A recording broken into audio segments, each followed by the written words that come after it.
وحدت همطور که ایشون اشاره کردن یک تاکتیک نیست، وحدت یک اصلی از اصول اسلام، وحدت یک امر قرآنی است.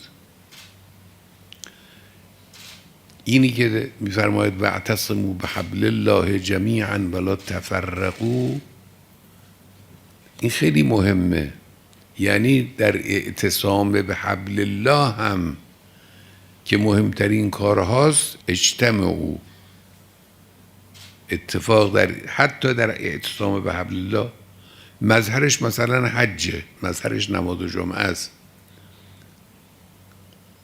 یعنی اجتماع حتی در اعتصام به حبل الله مورد نظر قرآن و شریعت اسلامی است. این خیلی به نظر مهمه.